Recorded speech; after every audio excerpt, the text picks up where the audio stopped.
Hi everyone, familiar face here, Franky Gonzales, the pretty boy, petty boy. Welcome to the first ever episode of Talk Talk, the show where we sit down with the faces of today, tomorrow, and forever, as we get into everything, the past, the present, and the future. But also the fun stuff, the real stuff, because I'm a little nosy. But enough of that.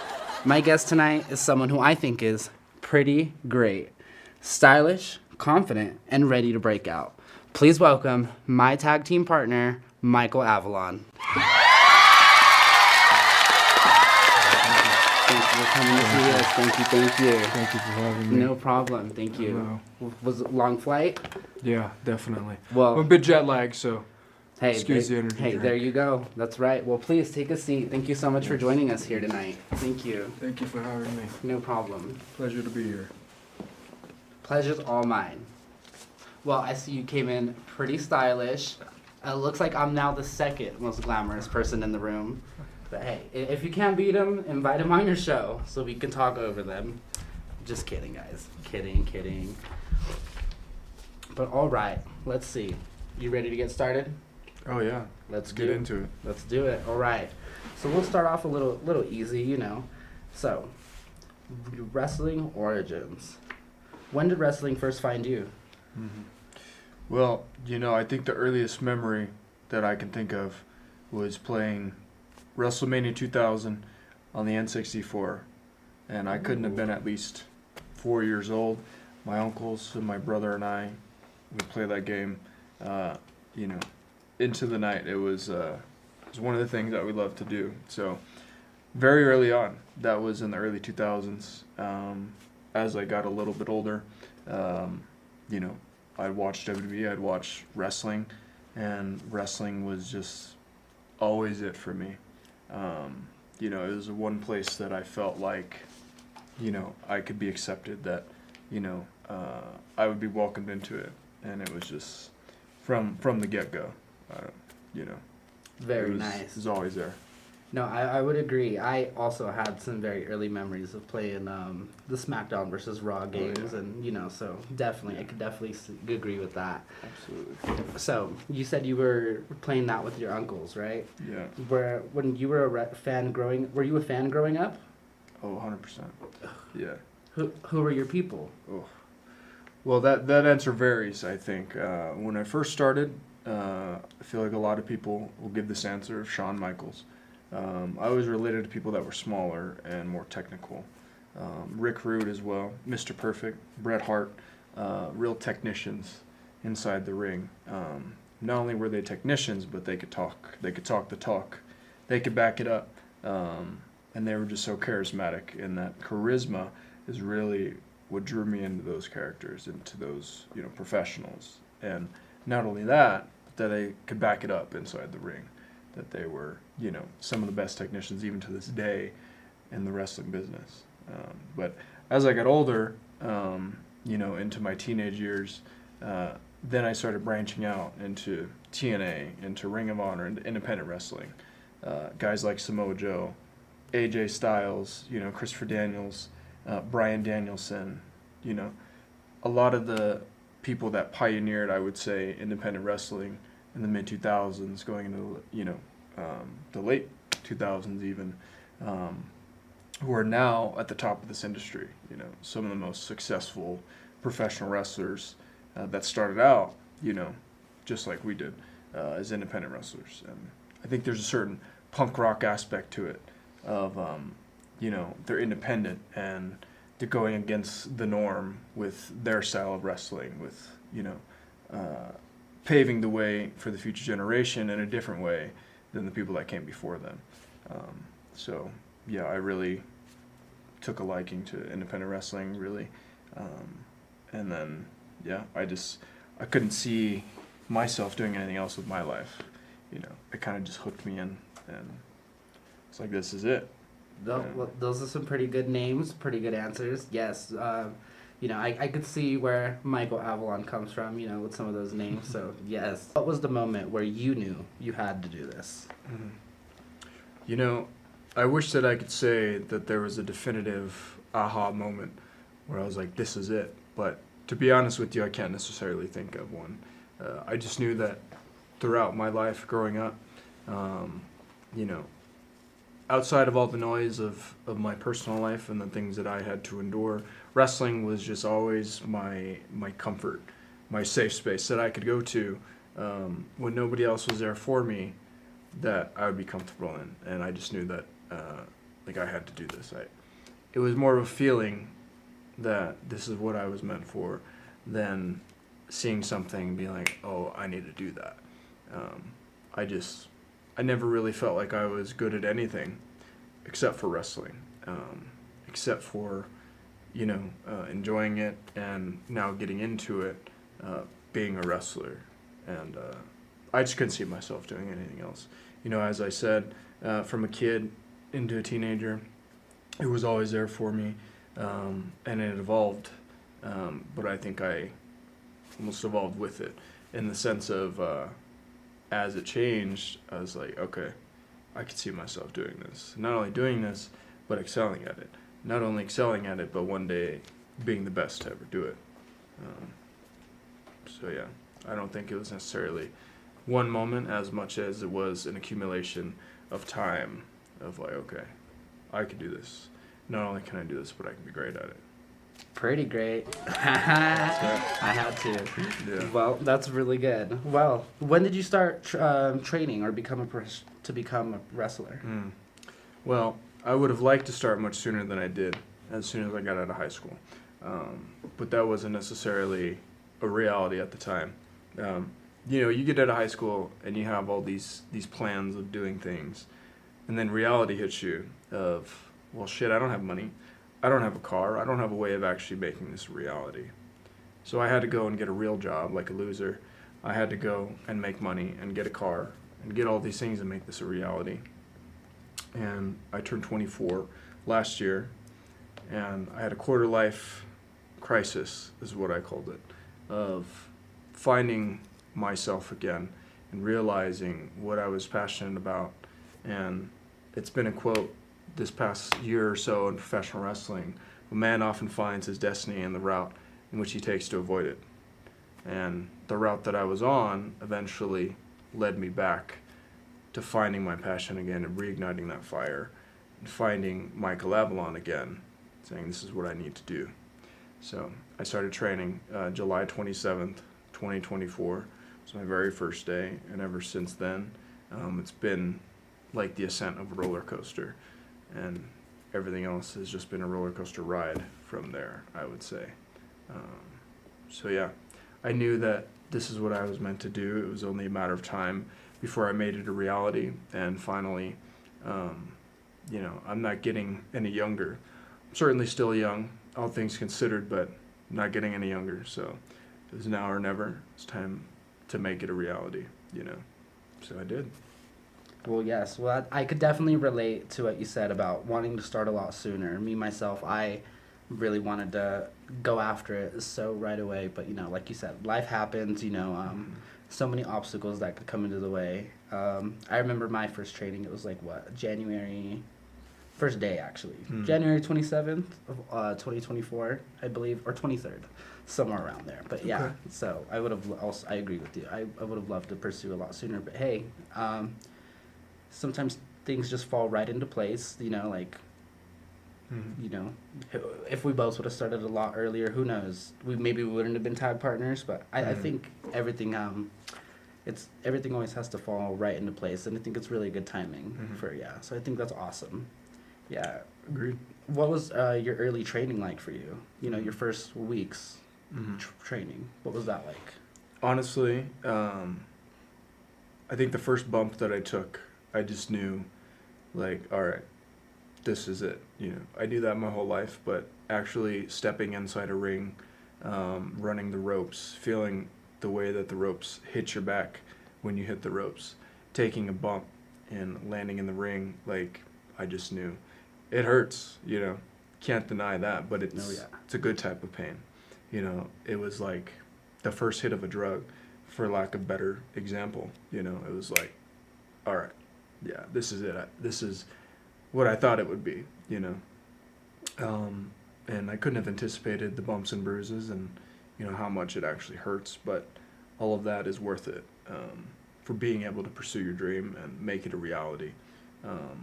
And, I'm definitely confident. I think we all know that. I don't want to say that I'm arrogant, but the first couple weeks, I've watched wrestling my whole life. I've been a fan of professional wrestling my entire life. So actually then applying it myself, it just felt like second nature, and I'm nowhere near being the best yet. But I definitely, it helped my confidence early on to know I've seen people do this my entire life. Now it's just a matter of translating it myself in the ring. And you're never going to be perfect in anything that you do, but you shouldn't strive to be anything less than the best. So I've done that from the very first day that I've stepped inside of a ring. So it went well, honestly. I think if anything, as I said before, it just solidified to me that this is what I was meant to do. This is what I was put on this planet to do. This is what I endured all of the hardships that I've had to go through to do, was to be here even today, to sit in this chair across from you and have this conversation. So. Oh, well, thank you so much. Yes. Yeah. So you said it was what, July? Yeah. Your first training in July? Okay. That's right. So then we fast forward, let's see, about 6 months later. Mm-hmm. Yeah, about 6 months later to January. Frank's Winter Beach Party. Do you remember your first match? Mm-hmm. Oh, of course I do. Yeah. What was that like for you? Yeah. Well, I heard rumblings, amongst company that they were eyeing a January debut for me. So I was like, okay, I was ready for anything at any time. You give me an opportunity, I'm going to make the most out of it, regardless of what that opportunity is. So I was ready for it. I didn't know that, it would be not only in a battle royal, but in a battle royal with a lot of my training partners at the time, and some vets that may or may not like. I think we have a storied history there with one person in particular. But we're not here to talk about him. No. Sorry. But it went well. They gave us an opportunity. They gave me an opportunity. And even though I didn't win the match that night, I think that I won the night because, people showed out for me. Primo's fans, people that I know personally showed out for me, and they were loud and they were proud. And truthfully, I could retire tomorrow and be happy with that. I knew that I was destined to do this, but I suppose I didn't anticipate that my very first outing, that people would show up for me the way that they did. And not only that, but, I was proud of myself and my performance in the ring. You can always be better. You're never going to be at a point where you're perfect. But for only having trained for 6 months, I think I made, pretty damn good display. So, yeah. Well, yeah, that's right. You did quite a great job. The entire crowd, was cheering for you. The Michael Avalon section, as a lot of us in the locker room dubbed it. Yeah. And you still continue to have that big, unwavering support every show. So it's really nice that that you have that. That's awesome. So after Frank's Winter Beach Party, fast forward a month later to Chopping Block. Mm.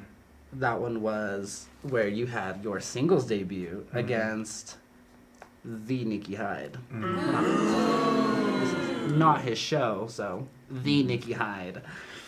And that's the only shout out you'll get today. Sorry.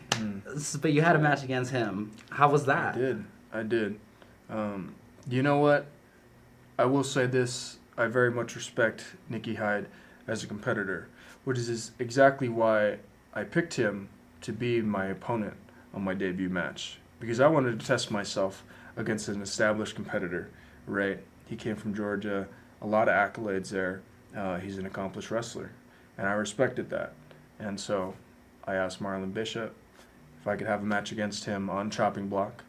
And it's a bit funny, my very first Primo show was a Chopping Block. I believe it was Chopping Block 4. It was at Brewability. And so then, to have my first singles debut match on a Chopping Block was almost a full circle moment for me. And the match itself went well. I won, so there's that. You know, did. just barely. But I did win, and it's the same story as the first match. People really showed out. You know, I call myself the gift of greatness, but really, I mean, the Primos fans and the audience, they gave me a gift, right, of their presence and their adoration. So I couldn't have asked for a better debut, honestly. Even if I won, you know, I got laid out by Nicky Hyde, but, you know, that is what it is, you know. He'll get what's coming to him one way or the other. But yeah, it's about winning the war, not the battles. So That's right. leave it at that. Yeah, I would agree. You know, we both got to keep an eye out for that Nicky. You know, he's, you know, luckily we're really far away and he can't break into the set because, you know, he probably would have come attack us. You know, like, kidding, guys, kidding. But yes, no, that was really good. I mean, hey, that was a great match. You know, you won your singles debut, so that was awesome. And hey, you were taking pictures with the kids too. You're a big star. You know, right out the gate. I mean, they loved you. It's very surreal. You know, I suppose I knew that I wanted to be a professional wrestler, but there's aspects of coming with that I suppose you just can't really anticipate, which is, you know, people taking to you and liking you. There were kids coming up to me asking to take pictures with me. You know, men and women asking to take pictures with me, and I'm extremely grateful for that. You know, I wouldn't be successful at this. I wouldn't continue to wrestle if there weren't people there to cheer on for me, you know, and support me ultimately. So yeah, I owe a lot of it to them, truthfully. Even having my debut match at Chopping Block on Marlon Bishop's card wouldn't have been possible without the reception of my first match, right, in my debut, and the world being introduced to Michael Avalon. If I didn't have that, I wouldn't have had the singles match at Chopping Block, and I probably wouldn't be here today, or it would have gone differently. But as we said before, everything happens the way it does, and I believe it happens for a reason. So here we are. That's right. That's right. All right. So now we're just going to get into a little bit more of who Michael Avalon is, or who Michael Avalon was growing up, or, you know. So, where did you grow up, Michael? Well, I grew up in I guess you could call it a small town. About 20 minutes away from Denver, Colorado, it's a town called Thornton. Thornton, Colorado. I've heard of it. But yeah, I've lived there my entire life, really. And as I said, you know, wrestling was always just my safe space and what I found comfort in. You know, for all intents and purposes, like, I really shouldn't even be alive today. My mother had, I believe, 7 miscarriages before I was even brought into this world. So she had 7 miscarriages, and then she had me. And so from the very beginning, I've always wondered why I was even born to begin with, why, you know, I made it and those 7 other, you know, didn't. And then I found wrestling, and as I got older, again, I realized that this is just what I was meant to do. I was put on this planet. I was brought into this existence to become a professional wrestler and to inspire people through that, just as I was inspired, right? My parents had a very rocky marriage, to say the least, when I was younger, and I was very isolated because of that. I have an older brother, but he was much older than me. He's about 9 years older than I am. So at the time, you know, he wanted to get away from that just as much as I did. But I was a kid, so I didn't have a choice. So I found wrestling. And, you know, I think when I found wrestling, I found myself. I found Michael Avalon. I found that personification of who I am today. You know, I was born a very long time ago. And, yeah, I mean, wrestling saved my life for all intents and purposes. You know, through finding wrestling and realizing what a wild and crazy sport this is, and the big personalities and the intricacies of wrestling itself, of matches and storytelling through violence. It was so encapsulating to me. So yeah, it was a very small town. I didn't have a lot of friends growing up, and if I did, a lot of them left me and moved states, moved elsewhere. But I've never really had any friends that have lasted over the years. I would say childhood friends. I don't really have any of those. I'm the oldest childhood friend that I have that I can think of. But honestly, I wouldn't change that. As you said, everything happens for a reason, and the struggle that you go through in life gives your life meaning. When you go struggle in your life gives your life meaning. If you can choose to endure that, and you have the mindset of, persevering through those struggles, that's when you gain strength. That's when you gain endurance, and it strengthens your character.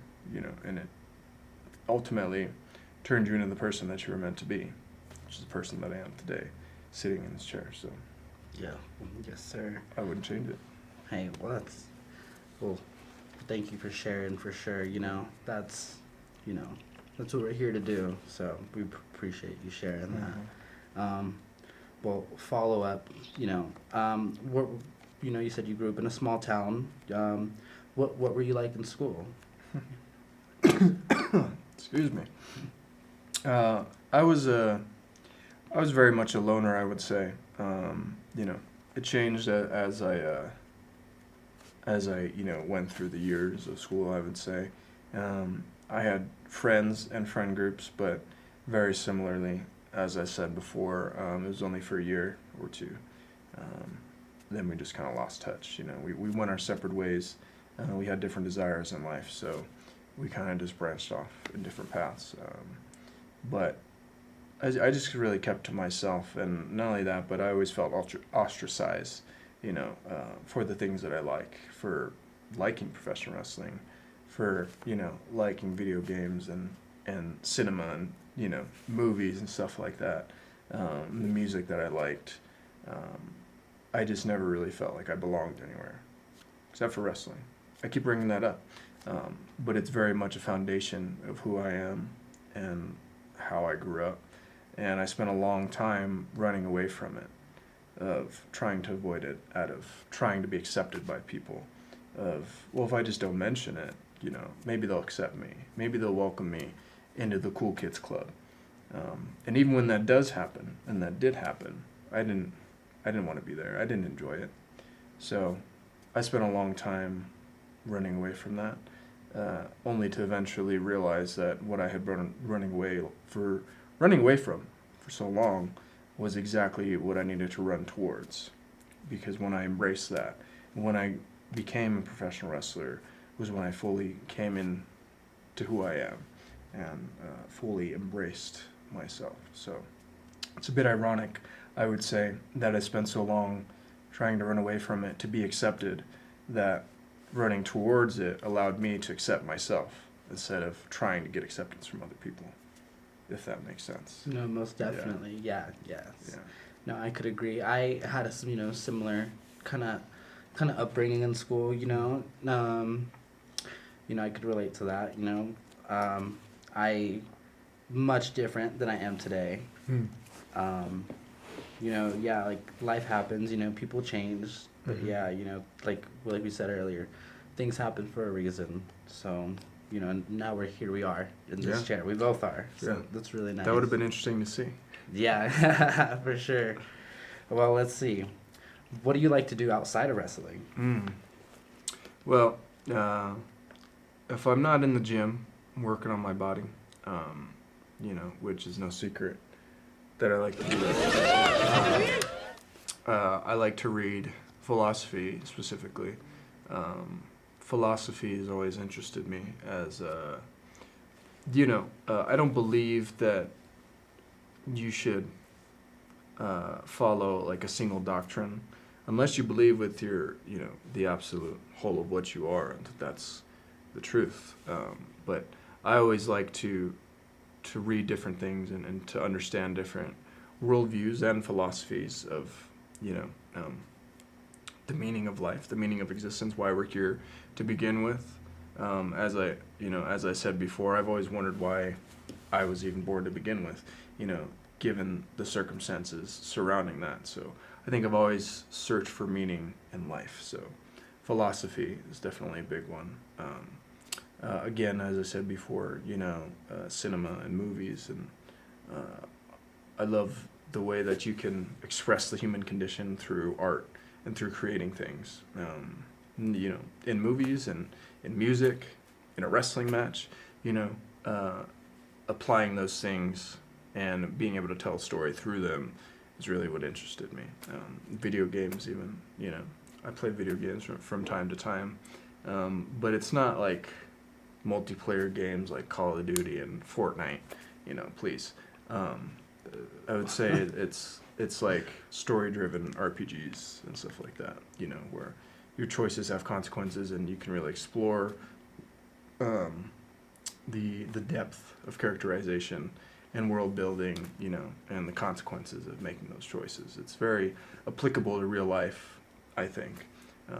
And so, again, talk about philosophy, but I think if you play, role-playing games and games that allow you to make choices, in a fictional world, and they have consequences, it kind of just, explores that philosophy a little bit more, instead of going out and being a menace to society, I could be a menace in a role-playing game with no consequences in the real world, and not to say that I would be a menace to society, but, No, I totally agree.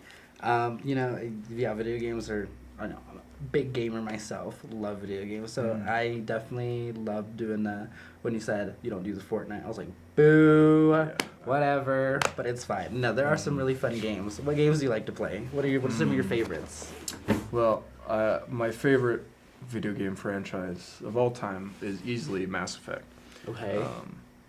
And I had only actually experienced Mass Effect a couple of years ago for the very first time, and I was just hooked.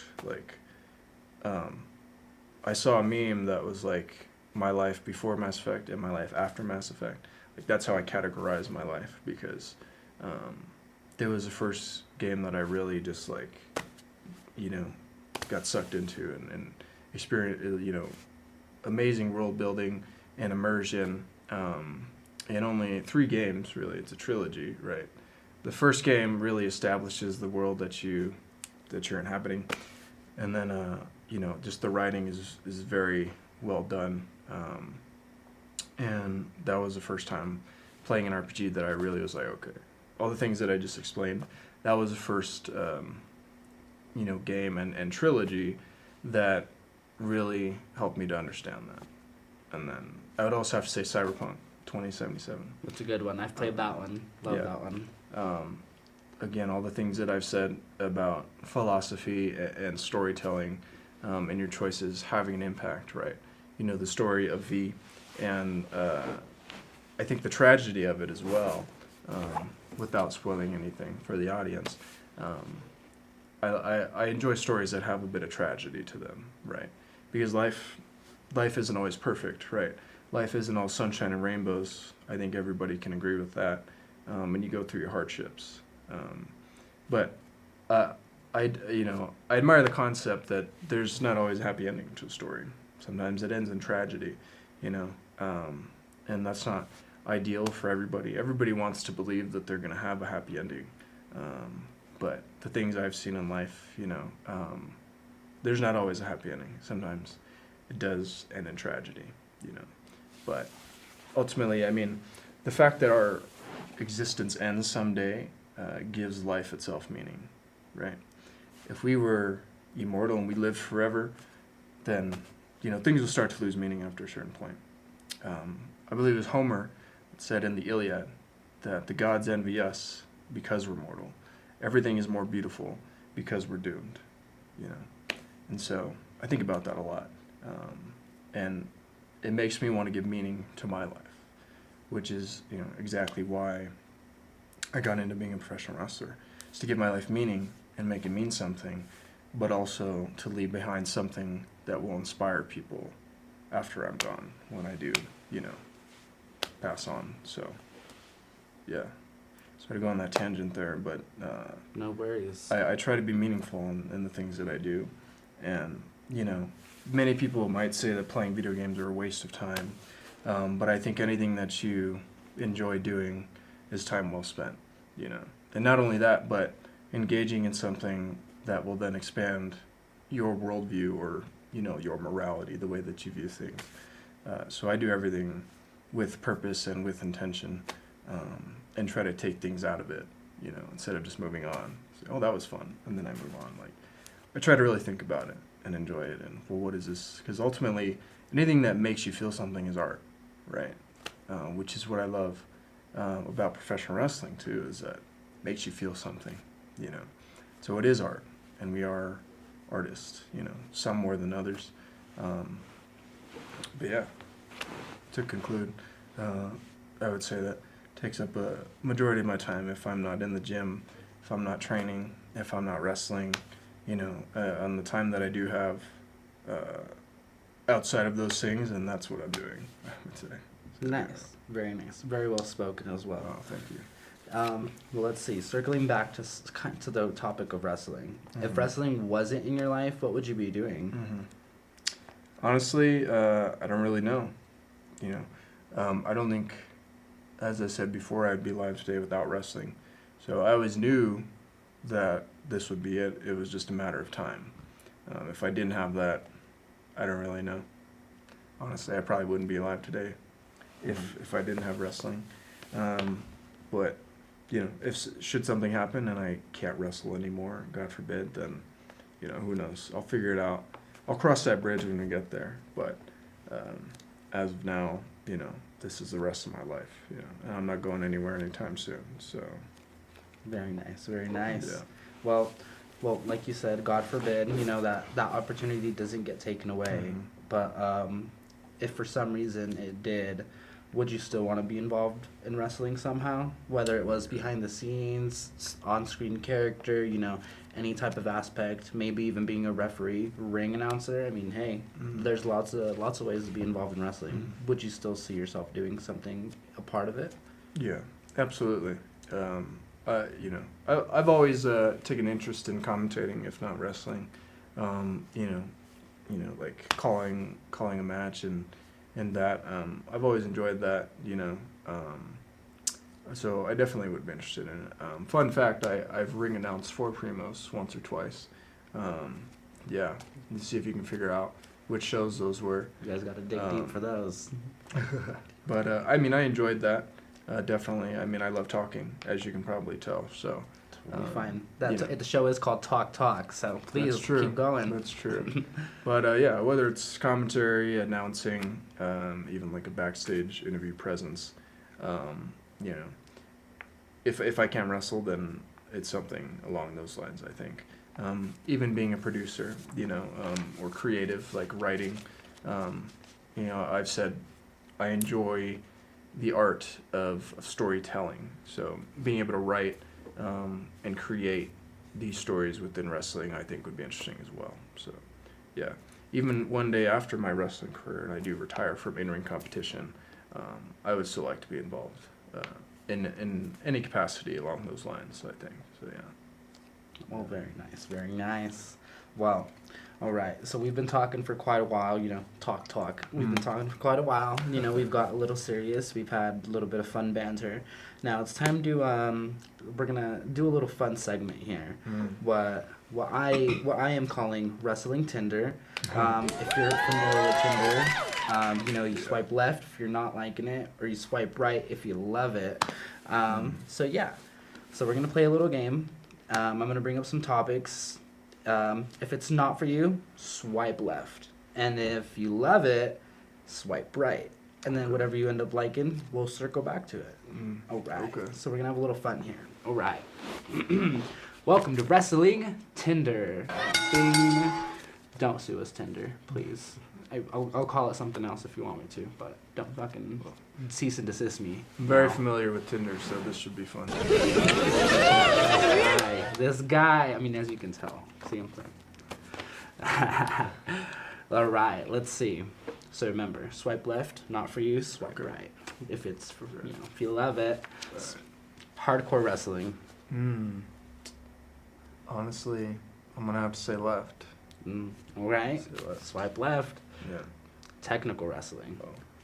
Right. Swipe right. 100 times right. Nice. High flying. You know,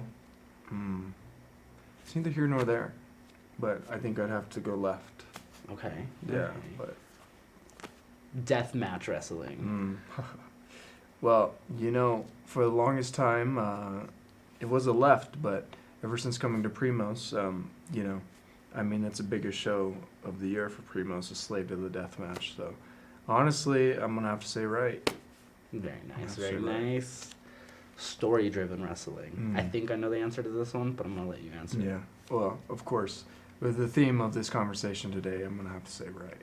All right. All right. Intergender matches. Say right. Yeah. Managers and valets. Right. Factions and stables.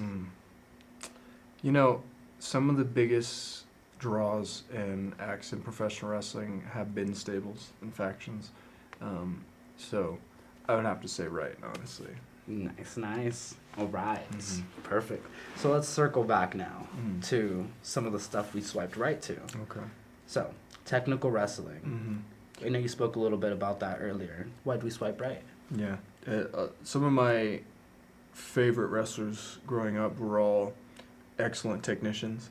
And it's just beautiful, you know, chaining and grappling. I mean, that's the roots of professional wrestling. And not only did I grow up admiring those wrestlers, but I wanted to be those wrestlers. I wanted to be a technician inside the ring, you know, and be able to get in and out of holds in, you know, 100 different ways and whatnot. And it was just always the wrestling that I gravitated towards, you know. Wrestlers that were maybe smaller in stature, even if they were jacked, they were, you know, smaller in stature than, you know, maybe the main eventers that were 7 foot tall.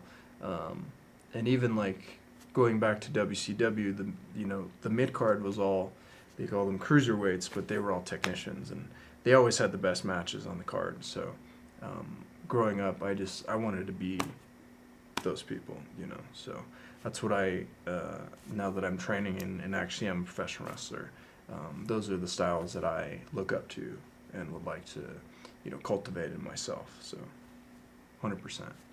Very nice, very nice.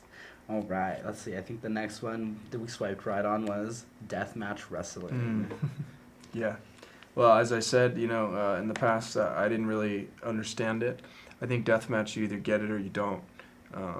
But having come to Primos and being taught by Primos, you know, and not only that, but experiencing Slave to the Deathmatch 15 last year. Not only experiencing it, but being there live, you know, and seeing the blood and the guts and the destruction. I was like, all right, I get it. You know, I talked about kind of punk rock earlier. I think deathmatch is very much like the punk rock of wrestling. You know, it's against the norm. A lot of people look at it and they're like, what the fuck is that? But that's exactly kind of why I do like it, you know, because it's against the norm. And it's very much like a cult-like experience, right? You know, like people that are fans of deathmatch, you know, like they ride hard for it. And so, you know, I've changed my mind on it. You know, I like it. It's fun.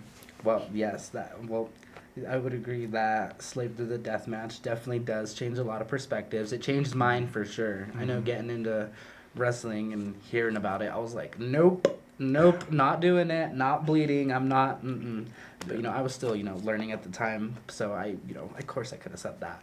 But, you know, as I was there for some of the nights, it was quite a show, and it's quite a draw with the audience. It's a 3-night event. We had some big names come in for the show. Would you ever participate in a death match? I would consider it. I would, you know. Wrestling hurts enough as it is, so going through, you know, light tubes and barbed wire and glass isn't appealing on the surface level, but I think if there's meaning to it, you know, if I can't settle something with somebody by doing it inside a squared circle, then maybe you'll have to take it to Slave to the Deathmatch. Who knows? You know. That's right. Hey, you never know when we got to go there. That's right. It's like the best way to end a story. It's like, you know what? We're ending this in a death match. You mother. But, All right. Next one that we swiped right on, story-driven wrestling. I know you talked a little bit about that earlier. Mm-hmm. Yeah. Well, ultimately, that's the core of what we do is storytelling, right? You want to be able to go to a wrestling match, and from seeing the action in the ring, you get invested. It's just like watching a movie. It's like watching a play, but it's surveillance, right? That's the core of what we do. And so everything, even if it's a death match, even if it's a high flying, you want to be able to tell a story through through those styles of wrestling. Through anything that you do, you want to tell a story. You want to hook people in, and you want them to be entertained, right? So yeah, 100%. Like, yeah. Very nice, very nice. Intergender matches. Yeah. Yeah. Well, I mean, there's no secret that wrestling for a very long time has been a male-dominated sport. But not only growing up and seeing like the amazing women wrestlers that have been able to change the business, but also training with women wrestlers and seeing how badass they are. Hell yeah, I'd get in there and wrestle with some women. And yeah. I would agree. Me personally, I've been very heavily influenced by a lot of the female talent of the past, present, and today. Really big fan. That's why I got into wrestling. Those were my superheroes. Like, loved it. I just loved it. Like, I remember growing up and just being like, when's the girls match coming on? Like, I would watch the show, of course, but I was just like, when are they coming on? I just wanted some glitter, But I would agree. We have some tough ladies in the locker room that we could make some magic with. 100%. We train with a bunch of them. So one of our trainers, female wrestler. 100%. So yeah, of course. Some of they're a lot tougher than us, I would say, than a lot of people in that locker room. So yeah, kudos to them, and that'd be awesome to see. Michael Avalon versus. Let's see. You got any names around, from our locker room that you'd love to get in there with, maybe? Oh, yeah. I mean, all of them. I think the first one that comes to mind is EMT, Urza Menagerie Tinker. Ooh, that's a good one, yes. I think we could make some magic in there. That's right. Yeah. I mean, I'd love to get in there with one of my trainers, Tyra Rusame. That's she right. She's small, but she is mighty. That's right. Yeah, so... She won't hold back either. She will not. No. That's right. Well, very nice, very nice. Managers and valets. So we swiped right on that. Yeah. Well, it's no secret that I have the gift of gab, and I'd say a lot of that comes from many managers of the past too. The first one and the biggest one that comes to mind is Bobby the Brain Heenan. He sure loved the sound of his own voice, but anytime that he was on TV, you couldn't help but be entertained, whether it was because you hated him or it was because you loved to hate him. Either way, you can't deny that not only was he talented, but he brought attention, and he elevated the wrestlers that he was managing, just by being there and being a presence. So, yeah. Sherry Martel as well, another great manager. Or valet, if you will. But yeah, it takes things to the next level, of a performer isn't just telling the story by themselves. They have an extension of them, and it elevates them to the next level, when we're talking about storytelling, I mean, there's so many avenues that you can go down with having a manager, in telling that story and having the ups and the downs of that roller coaster ride. So 100%. Very nice, very nice. All right, last one we swiped right on. Sorry, the lisp came out, guys. Factions and stables. Yeah. Well, personally, I don't know that I could ever see myself in a faction. Of course, never say never. If the time calls for it and you need a little help, there's strength in numbers for sure, but a lot of as I've said, a lot of the biggest acts and draws in professional wrestling history were factions and stables, right? The NWO, of course, is the biggest one. D-Generation X, right? The Shield. There's so many factions in the history of wrestling. The Dangerous Alliance, that were some of the biggest draws and, some of the best acts that you had to tune in every week to see what was going to happen, because of them. So, even if I don't personally favor it, I can't deny that it's had some of the biggest impact on the industry as a whole. So, I mean, definitely right. Very nice, very nice. All right, so we swiped right on quite a bit of topics, and we swiped left the ones to know. Well, let's move on to a next segment. This one is going to be a word association type of game. So, I'm going to say a word, and you say the first thing that comes to mind, and then we'll probably circle back to them. Okay. All right. You ready? Oh, yeah. Give it to me. Gold. Around my waist. Heel. My boot. Underdog. Spike Dudley. Main event. In my future. Legacy. Randy Orton, Cody Rhodes, and Ted DiBiase Jr. There you go. Tag team. Pretty great. That does. Champion. Damian Malice. Ooh, big name. Dream opponent. Whether it's in our locker room or anywhere. Totally unfiltered. AJ Styles. Very nice, very nice. Future. Success. Very nice, very nice. All right, let's see. So you said gold around your waist. Ooh, would you love to see some gold in your future?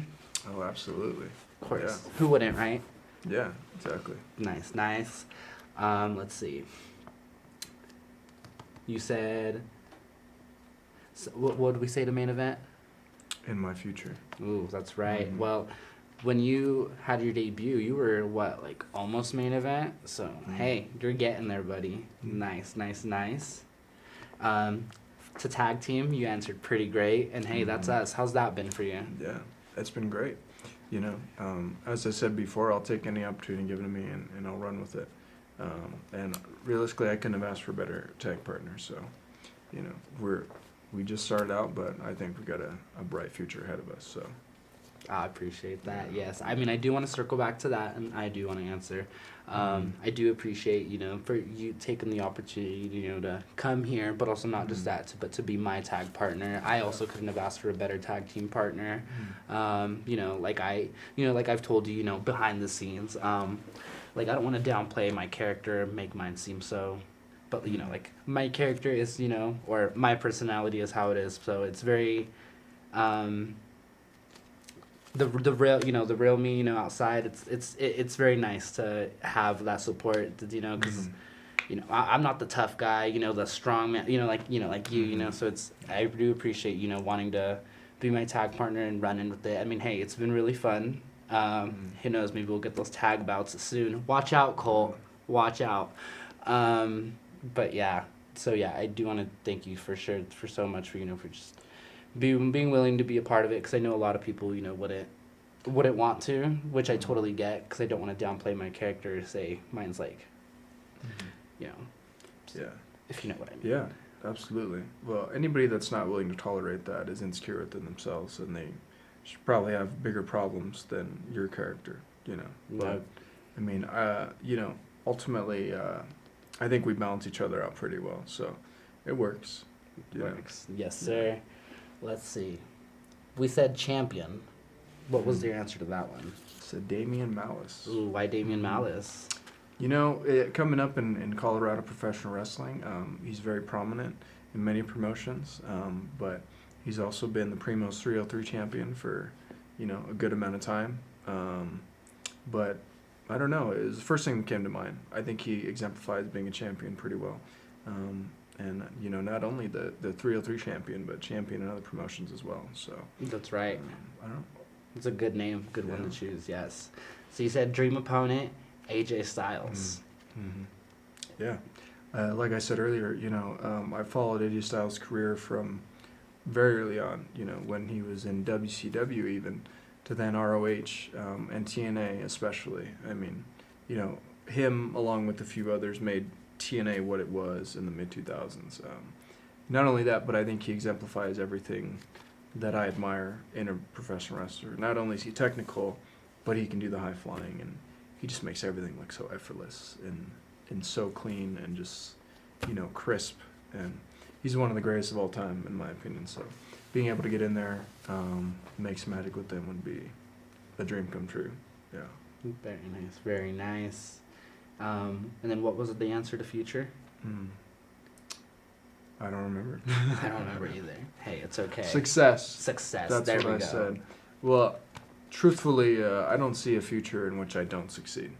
And I don't say that out of arrogance. I say that out of confidence. However long it may take, I'll get there eventually. Very nice, very nice. All right, let's see.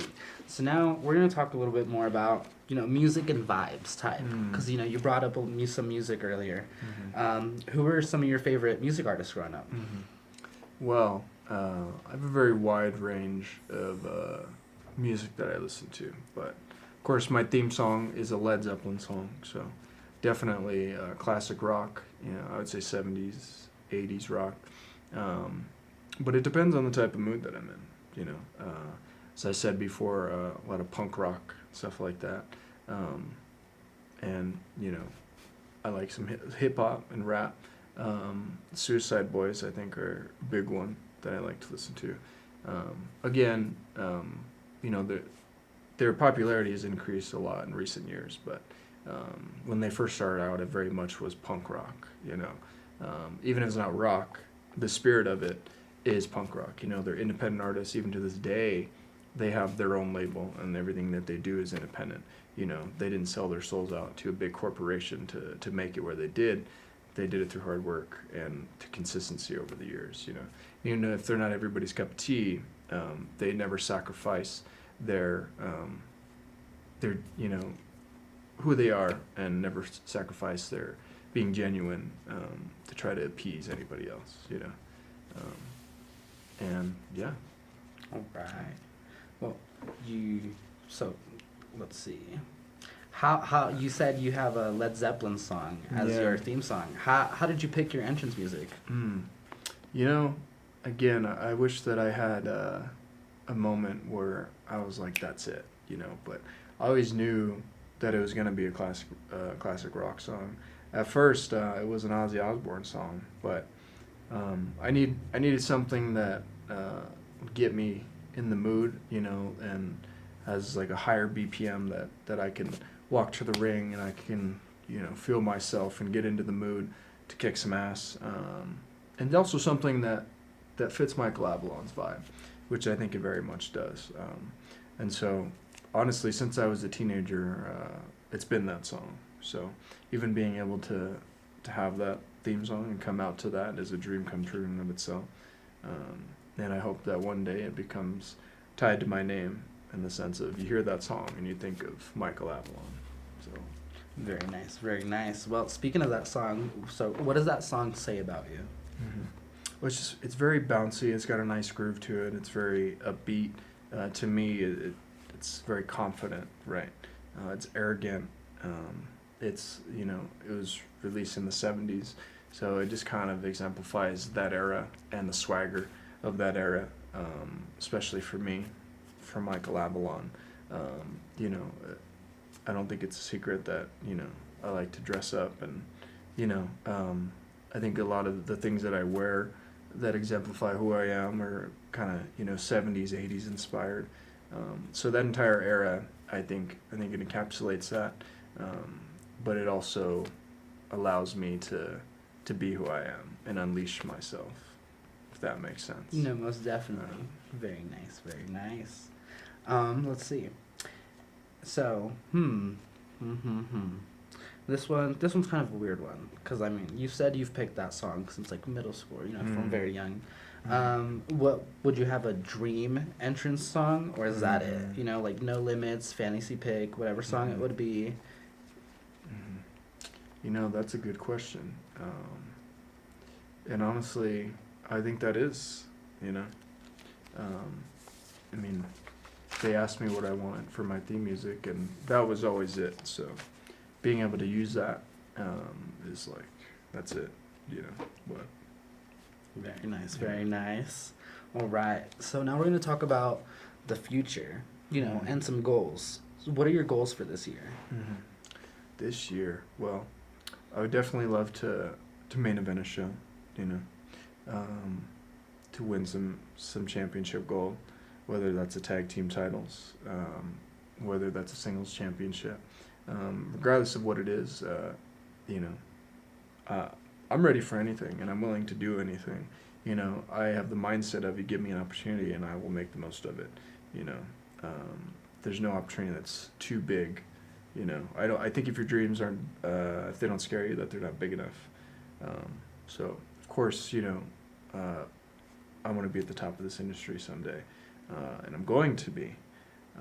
And I don't say that out of arrogance either. I say that out of confidence. You know, I think I have all the tools that it takes to make it. I just need to continue to refine them. You know, it's very early on in my career, but I don't see why I can't, you know, refine those and one day be one of the best to ever do it. So definitely some championship gold I think this year. Very nice, very nice.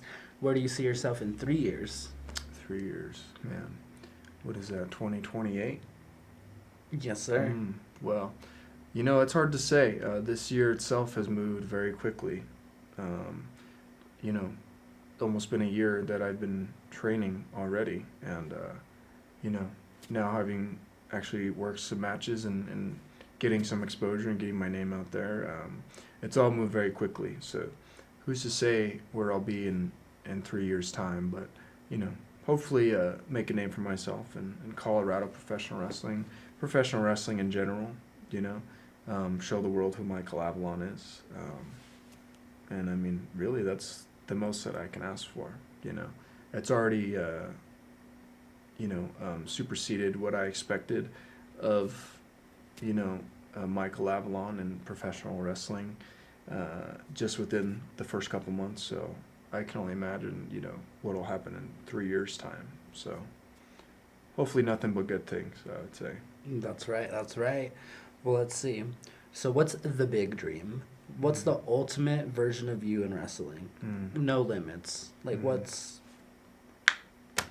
you know, like, once, however many years it takes, ultimate goal at the end of the day. Oh, yeah. Well, to be one of the greatest of all time, you know, to main event WrestleMania, to be on the biggest stage of all. And not only that, but along the way, as I've mentioned before, a lot of the professional wrestlers that I look up to, they all start at, you know, at the bottom, and they work their way up to the top throughout the years, right? Starting independently and then going to another promotion, and from that promotion, you know, going to one of the biggest stages that there is for this business.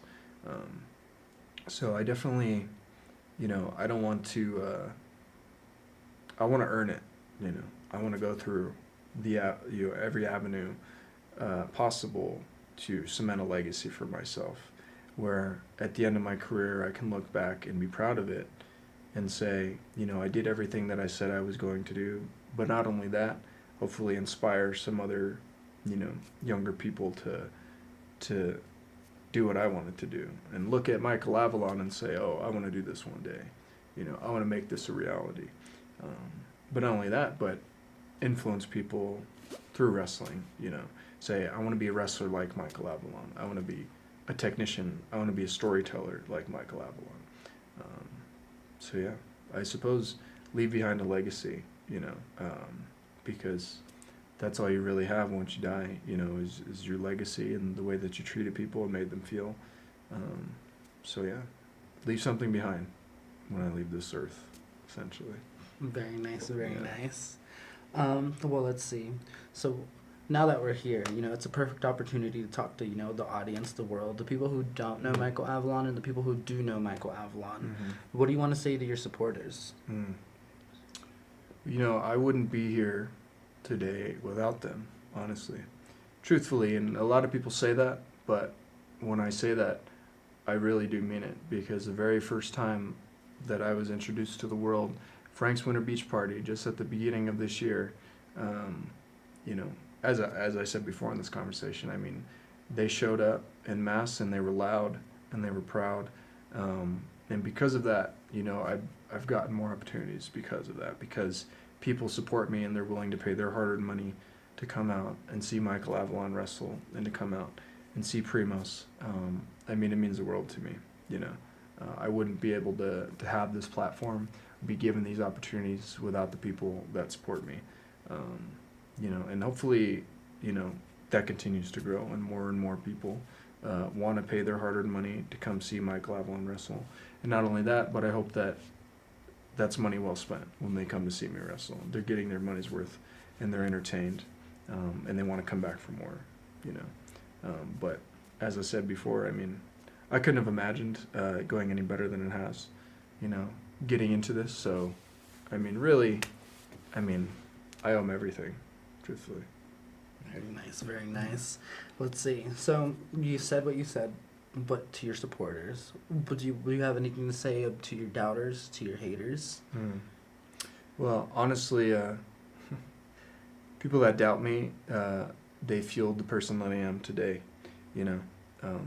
Everything that I've done in my life has been for me, but I'd be lying if I said that wasn't fueled by spite sometimes for people that don't believe in me. It's just fuel to the fire. It makes me want to push harder, to be better, to execute better, to do more than everybody else, because you're never going to win over everybody 100%. And I've made peace with that. I've accepted that in life, but there's definitely people that didn't believe in me, or people that, vehemently opposed who I was and what I wanted to do with my life.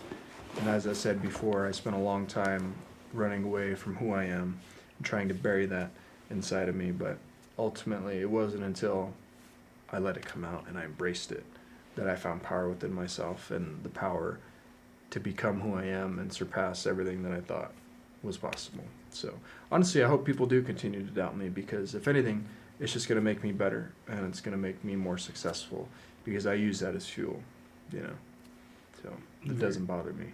Very nice, very nice. Yeah. So, well, here's what I'll say to the haters: suck it. Not even though he's my tag partner, behind the scenes, great guy.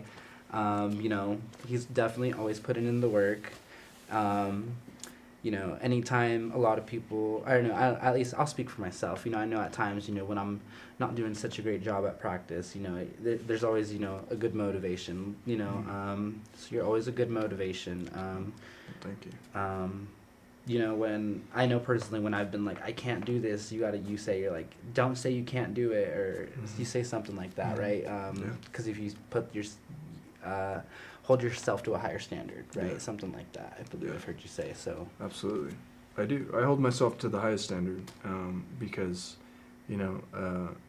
I learned a while ago that it's really all about your mindset. I've experienced some great failures in life, and I used to be of the mindset of like, why has this happened to me? Why me? Why can't I just win? Why can't I just be successful? But I realized that all of those losses, all of those things that happened to me, as I said before about my doubters, right, it's all fuel to the fire. You just have to use it, right? If you're given fuel, you have to put it into a gas tank, right, to burn and to be used. But if you just hold on to it, then it's meaningless. And so everybody wants to succeed. Everybody wants the results, but nobody wants to do the hard work. Plain and simple. And that's the only way that you're ever going to succeed at anything, is doing the hard work, right? If you constantly just do just enough to get by, you're not improving anything, But if you push yourself, right, the body is willing. It's the mind that you have to convince. If you tell yourself that you can't do it, then you're not going to be able to do it, right? But if you force yourself to believe that, you're like, no, I will do it, then your body's going to persist. So anything worth having in life is seldom ever earned easily. You know, anybody that's been successful at any avenue in life, they know that you have to put in the work. You just have to. There's no way around that. There's no shortcuts to the top. You know, if you want to get to the top, you have to take every step up there. You have to climb every ring of the ladder. That's just the way that it is. And so, yeah, you know, I think you should push yourself in every aspect of life, because that's the only way that you can improve. That's the only way that you can get better. And you're never going to be at a point in life where you can't get better, right? You know, so I just, that's what I believe about life in general. So, you know, when it comes to training, it's the same exact thing. You know, if you want to be the best in this business, you have to be willing to not only put in the work, but listen to people that have been in this business longer than you, that know what they're talking about. But also, when it comes down to actually putting in the work, when you're in it and you hate it and you wish that it was over, that's when it counts, right? That's when you have to persevere and push on, keep moving. And that's what it is. I call myself the gift of greatness. To me, greatness is when you persevere, is when you push yourself when you don't feel like it, right? And that's what cultivates greatness. So yeah, that's why I push you. That's why I push everybody else, because iron sharpens iron, you know? Yes, sir. Thank you so much. Yeah. Well, let's see. Well, this is Talk Talk. So before I let you go, do you have any questions for me? Any questions at all? Unfiltered, full answers. So here, I'll give you the cue cards. So now you're in the driver's seat. Okay. Oh my. Now this is Talk Talk with Michael Avalon. And now it's Talk with Michael Avalon. Oh my. Let's see. All right. So yeah, whatever you got for me. You know what I do? I do have some questions. You asked me earlier who some of my favorite wrestlers were growing up. Who were my people? Well, I have the same question for you, because you're pretty much the diva of Primos, right? But that had to come from somewhere. So I want to know who your people were growing up. So let's see. I'll have to go back to my first match that I ever witnessed. I think I was 4 years old. How do I remember this? I don't know, but I remember. It's like when I first gained consciousness. I think I could say. Okay. So I watched how I got introduced to wrestling was my older brother. He's not around anymore. But he definitely introduced me to wrestling. It was it was Lita and Trish in the main event on Raw. That was the first match I ever remember watching.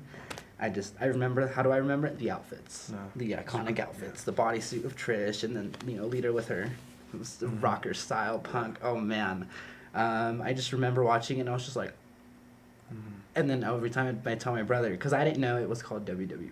I'd just be like, when's wrestling coming on?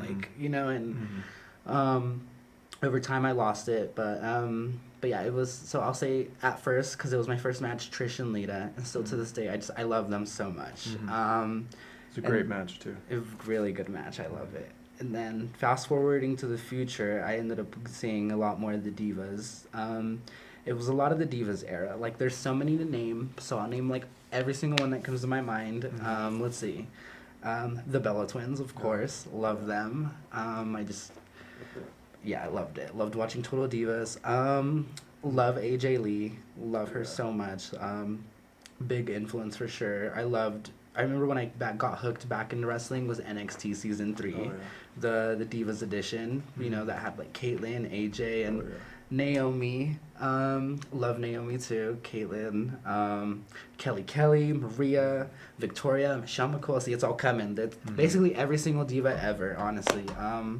Has basically raised me. Maurice, Beth Phoenix, I loved the pageantry of it, because even though I loved watching the men wrestle, I loved Rey Mysterio. That was my guy, still is. Shout out Rey Mysterio. Yeah. Loved Evan Bourne during, the time. Yoshitatsu, I don't know, I loved the underdogs. Tyson Kidd, I loved watching him with Natalia, the Heart Foundation in 2010.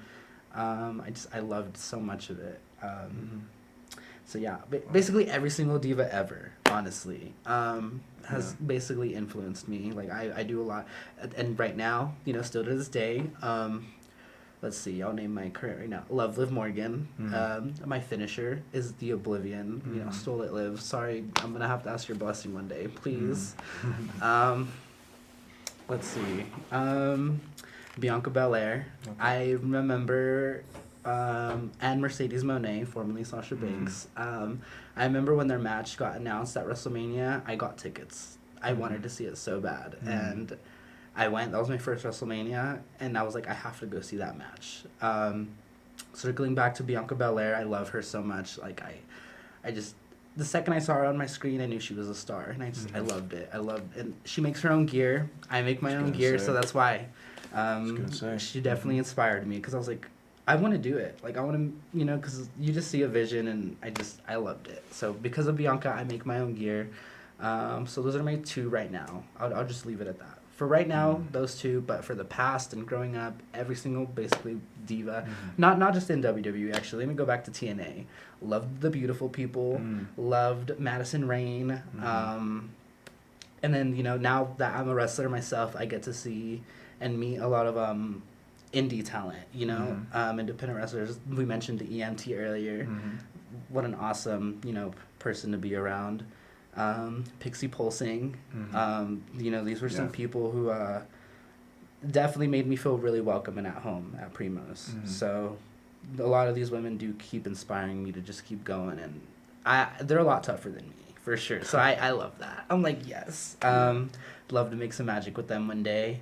So yeah, sorry, the big answer. But yeah, that's who I liked. Yeah, I think a lot of women from the Divas era, as they call it, don't get a lot of their flowers, but they were putting on great matches. And they were. Despite, you know, having lesser time than the men for their matches and their segments, they made the most out of it. And I mean, we wouldn't have had a women's revolution without, you know, those women paving the way for that. To then now, you know, women are getting equal footing on, you know, television and programming, even in independent wrestling, you know, and I agree. You know, we have things like Respect Women's Wrestling. That's, you know, a full card of women's wrestling. And there's a lot of great talent out there, you know, for women's wrestling. So, yeah, I agree. Do you have any other questions for me? Let's see. Whatever you got. That was my biggest question. I think, what inspired you to make your own gear, and where do you get the ideas for your gear? So let's see. So what inspired me to make my own gear was, so a lot of people don't know this because, you know, everyone just thinks I do it. My mom helps me. She helps me a lot. Okay. She has shown me a lot on how to do things.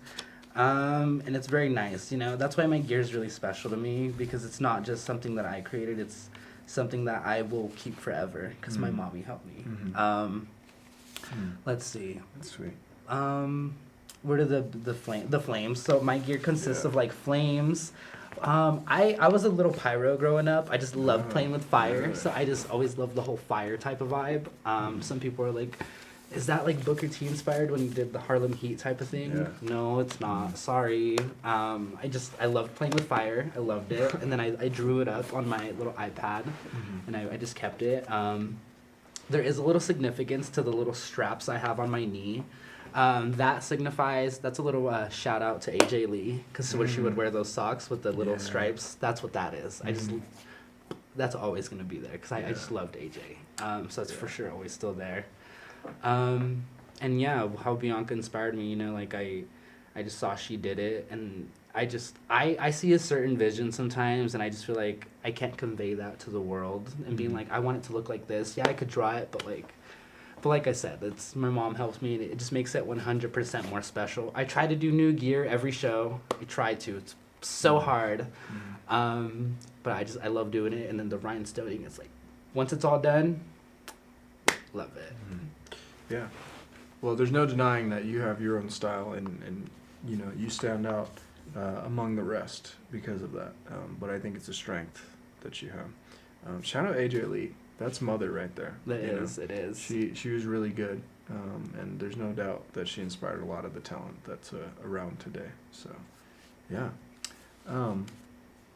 You asked the question to me. I'll ask the question to you. Is what made you want to do this? When was it that you knew, like, this is something I have to do? You know, because it's not easy to step into a ring and to train and to take those bumps and those hits and everything. It's not easy. So when was that for you? Let's see. So I always grew up a big fan. I always wanted, I feel like as a kid, everyone's like, I want to do that. I want to do that. The first thing I ever wanted to do growing up was to be a Power Ranger. Couldn't do that. Damn it. Yeah. And then I really wanted to be a singer. But then I was like, no, I don't want to do that. But then but I was always watching wrestling, so I loved it. And like I said before, I loved the pageantry of it, the glitz, the glamour, and then just being able to go out there and tell a story. And I remember watching Total Divas, just seeing the behind the scenes and just being like, because I never knew how you could get into it. I just thought like, you got picked from, I don't know, from where, and they'd be like, all right, you're on TV now, go. I didn't know how the process ever worked, but then I saw Total Divas growing up. I think when it premiered, I was like, what, 12, 13? So just watching that, I was just like, what? I can just go and just, you have to go try out and stuff, but yeah. When I knew I really wanted to do it was, I think when I was 18. I was actually watching a Chris Van Vliet episode. Okay. He was interviewing. Shout out CVV. That's right. Shout out CVV. Now I'm doing a podcast. But yeah, shout out CVV. It was the interview he did, I think, with Sean Spears or Tyler Breeze. I think he did those on the same day. I think I watched those back to back, and they talked about opening their school, Flatbacks Pro Wrestling. And I remember, I think I was still in high school, and I was like, Mom, I want to go train in Florida. And she was like, okay, well, get the money. And I was like, fuck. But, of course. But, like I said, life happens. I was so prepared to get money and go to Florida and get a rental. I was so ready. I was about to. But then life happens. And then the pandemic hit. So I was just like, oof, can't do that now.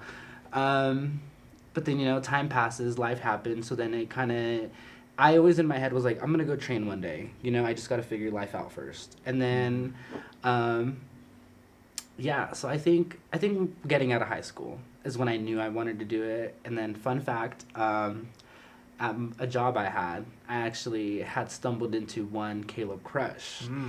That's right. And he was wearing an Impact Wrestling trucker hat. And I was like, bruh, nice hat. I know what that is. I love that. And he's like, oh shit, really? Yeah, and then he's telling me that he was on Squid Games on Netflix, and then that he was wrestling at Primo's and BPW. And I was like, wait, really? And he's like, yeah, BPW, he's like, they do some shows. And I was like, how did I not know about this? What? They're doing shows here? They've been doing shows here forever, and I've just never. So yeah, he was a frequent customer of mine when I was, working at a certain store. I was a cashier. And he was a regular. So yeah, he'd come in. I remember one time I asked him, I was like, hey, so where did you train? Is there a school around here? Where did you learn? Or did you go somewhere else? And he told me, Primo's Pro Wrestling in Denver. So then I was like, nice. I got the contact. I got, some of our trainers' numbers. And then I remember I went to a BPW show. And Caleb Crush was there. We talked a little bit, and he introduced me to a JV. For those who don't know, that's Joe Vernola.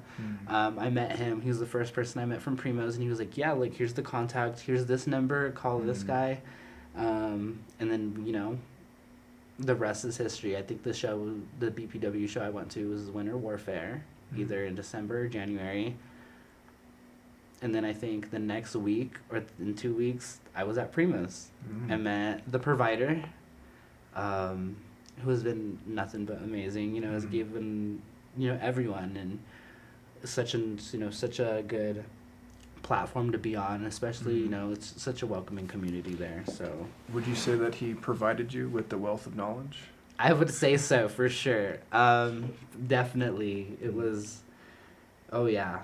Like I said, I started in January, so I had a whole full year long of just training. I, 100% driving an hour, 3 times a week for a whole year, and then I finally get the opportunity to debut. It's awesome. Definitely provided me with a dream that the little 9-year-old or whatever, the little boy inside, is always, it's screaming in joy every time I get to go out there because it's just like, oh my god, like little me would think I'm so fucking cool. 100%. So yeah.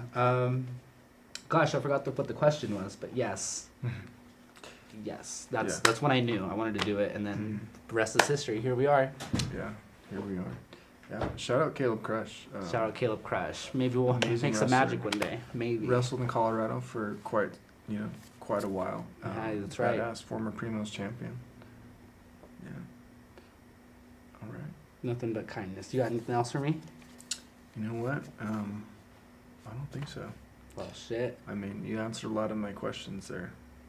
So yeah. Very nice, very nice. Then I'll take these back real quick. Let's see what else I got for you. Thank you. So like I said, this was Talk. I'm Franky Gonzales. This is Michael Avalon, and thank you for joining us here tonight. If you stuck around for the entire episode, thank you so much. Many more episodes to come. Remember to like, subscribe, hey, even comment. This is so amazing. So thank you so much again for joining us here tonight. Thank you for having me. No problem. But yeah, like I said, this has been Talk. I'm your host, Franky Gonzales. This was Michael Avalon. We'll see you next time.